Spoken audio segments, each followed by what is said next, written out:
রমজান মাস উৎসবের মাস, কিন্তু এটা ইফতারের উৎসব নয়, ঈদের কেনাকাটার উৎসব নয়, বরং প্রাথমিকভাবে এটা ইবাদতের উৎসবের মাস। রাসূল সাল্লাল্লাহু আলাইহি ওয়াসাল্লাম রমজান মাসের রাতগুলোকে, বিশেষ করে শেষ 10 রাত্রিগুলোকে ইবাদত দিয়ে জাগিয়ে তুলতেন। আমরা সবাই এই মাসে কম বেশি যার যতটুকু সামর্থ্য বিভিন্ন ধরনের ইবাদত করে থাকি। আমরা বাকিটা বছর যতটুকু ইবাদত করতে পারি, রমজান মাসে আমাদের সবসময় চেষ্টা থাকে তার চেয়ে একটু বেশি ইবাদত করার। আল্লাহ রাসূল সাল্লাল্লাহু আলাইহি ওয়াসাল্লাম বলেন, আদ-দুআউ হুয়াল ইবাদাহ, দোয়াই হচ্ছে ইবাদত। দোয়া আসলে এমন একটি ইবাদত যার মাধ্যমে আমরা আল্লাহর সাথে একটি আন্তরিক সম্পর্ক গড়ে তুলতে পারি। আমরা যে কোনো অবস্থাতেই, যে কোনো পরিস্থিতিতেই আল্লাহর কাছে দোয়া করতে পারি। যেমন আমি এই এখনই যদি আল্লাহকে বলি, হে আল্লাহ, আমাকে সঠিক কথা বলার তৌফিক দিন এবং ভুল ভ্রান্তি থেকে দূরে সরিয়ে রাখুন, আমিন, ব্যাস হয়ে গেল দোয়া। এতটাই সহজ। কিন্তু সেই সাথে ওলামারা বলেন, দোয়া করার সময় কিছু কিছু ধাপ মেনে চললে সেই দোয়া আল্লাহর কাছে আরও বেশি প্রিয় হয় এবং তা কবুল হওয়ার সম্ভাবনা আরও বেশি বেড়ে যায়। ইনশাআল্লাহ আমরা এমন 4টি ধাপের ব্যাপারে আজকে জানবো, এবং যখন আমরা একটু সময় নিয়ে দোয়া করার সুযোগ পাবো, তখন এই ধাপগুলো মেনে দোয়া করার চেষ্টা করব। শুরুতেই আল্লাহর প্রশংসা করা। এটি আসলে সুন্দর আদবের মধ্যে অন্তর্ভুক্ত। আমরা যেমন কোনো মানুষের সাথে সাক্ষাৎ হলে তাকে সালাম দেই, কুশল বিনিময় করি, তেমনি দোয়া যেহেতু আল্লাহর সাথে আমাদের কথোপকথন, আমরা তার সাথে কথা বলার শুরুতেই হুট করে আমাদের চাওয়াগুলো না বলে আগে তার প্রশংসা করলে দোয়াটা আরও সুন্দর হয়।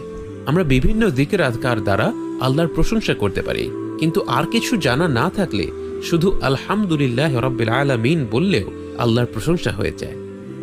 2 নম্বর, এরপরেই আল্লাহর রাসূল সাল্লাল্লাহু আলাইহি ওয়াসাল্লামের উপর সালাওয়াত বা দরুদ পাঠ করা।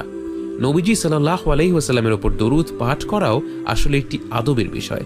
কারণ আজকে আমরা দোয়া করতে পারছি কারণ তিনি, আল্লাহর অশেষ রহমতে, আমাদেরকে এই দ্বীনের শিক্ষা দিয়েছেন। তার উপর দুরুদ হচ্ছে এমন একটি দোয়া যা সবসময় কবুল হয়।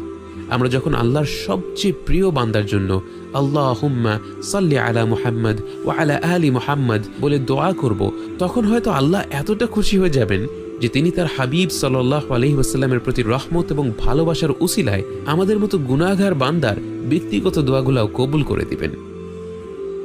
তৃতীয়ত, দোয়া করতে হবে মন দিয়ে। আমাদেরকে মনে রাখতে হবে আমরা দোয়া করার সময় বিশ্ব জগতের রবের দরবারে দাঁড়িয়ে তার সাথে কথা বলছি। আমরা যদি একজন রাষ্ট্রপ্রধান বা একজন শহরের মেয়র বা এমনকি একটি বড় কোম্পানির মালিকের সাথেও সাক্ষাতের সুযোগ পাই, আমরা কি কখনো তার সাথে অন্যমনস্ক হয়ে কথা বলবো? তাহলে অবশ্যই আল্লাহর সাথে কথা বলার সময় আমাদেরকে মন দিয়ে আন্তরিকতার সাথে দোয়া করতে হবে। আমাদের উপলব্ধি করতে হবে যে প্রয়োজনটা হচ্ছে আমাদেরই, এবং আমাদের সমস্যাগুলো যত জটিলই হোক না কেন, আল্লাহর কাছে এর সব সমাধান আছে। অতএব আমরা মন দিয়ে আকুল হয়ে আল্লাহর মাহাত্ম্য উপলব্ধি করে এবং আমাদের ক্ষুদ্রতা অনুভব করে দোয়া করব। এবং চতুর্থ পয়েন্ট হলো, শুধু দুনিয়ার জন্য দোয়া না করা। কারণ শুধু দুনিয়ার জন্য দোয়া করা হচ্ছে শয়তানের স্বভাব। সে আল্লাহর কাছে দোয়া করেছিল, আল্লাহ আমাকে কিয়ামতের দিবস পর্যন্ত রেহাই দিন। তার আখিরাত নিয়ে কোনো মাথা ব্যথাই ছিল না।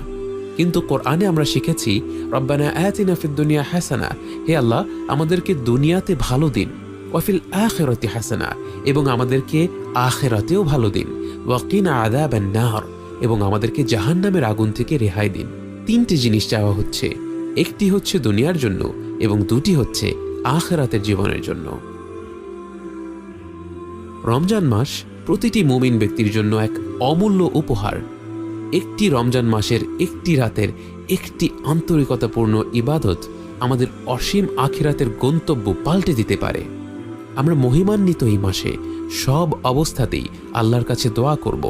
রাস্তায় চলাফেরার সময়, কোনো কাজের ফাঁকে, কোথাও অপেক্ষা করতে করতে, কোনো কাজ শুরুর আগে বা শেষ করার পরে। কিন্তু বিশেষ করে আমরা যখন ব্যক্তিগত কিছু সময় পাবো, নির্জন কোনো কোণে বসে আমরা যেন এই উপদেশগুলো মেনে ধীরস্থিরভাবে আন্তরিকতার সাথে আল্লাহর কাছে আমাদের সব চাওয়া পাওয়াগুলো তুলে ধরি। আল্লাহ আমাদের সকলকে সুন্দরভাবে দোয়া করার তৌফিক দান করুন, আমিন।